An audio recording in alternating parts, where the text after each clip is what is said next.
আমি যদি একদম জেনারেল কেস ধরি, যেটা একদম জেনারেল স্টুডেন্টদের জন্য, তাও তোমার ধরো ৳400 মতো খরচ হয় তোমার লাটভিয়াতে, এবং অ্যারাউন্ড এরকমই ৳400 থেকে ৳500 খরচ হবে গ্রিসে।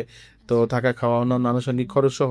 তো সেই ক্ষেত্রে হয়তোবা ওরা ৮০০, ৯০০, ৳১,০০০ ইনকাম করতে পারবে। তো সেই ক্ষেত্রে এটা করে তাদের টিউশন ফি বা অন্যান্য যে লিভিং এক্সপেন্স সেটা মোটামুটি বেয়ার করতে পারা উচিত। বা পারছে যারা কাজ করতেছে। কোনো স্পেসিফিক ইউনিভার্সিটি আছে কিনা যেটার সাথে আপনারা ডিরেক্টলি কাজ করছেন? আমরা অনেকগুলো বিশ্ববিদ্যালয়ের সাথে কাজ করি। এই মুহূর্তে আমি হয়তোবা এই জায়গায় লাইভলি আমি হয়তো বলছি না। বাট আমাদের লাটভিয়া, গ্রিস সহ মাল্টা, অন্যান্য মানে দেশেও আমরা কয়েকটা ভালো, ভালো বিশ্ববিদ্যালয়ের সাথে কোলাবোরেশন পার্টনার হিসেবে কাজ করি।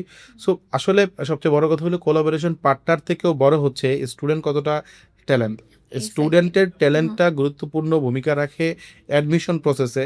একটাই কারণ যে আমরা যতই কোলাবোরেটেড থাকি, ইউরোপিয়ান স্ট্যান্ডার্ডে যদি স্টুডেন্ট ইন্টারভিউ বা অন্যান্য জায়গাতে কমফোর্ট জোনে না থাকে, তাহলে কিন্তু তার জন্য কিছুটা হার্ড অ্যাডমিশন করানো।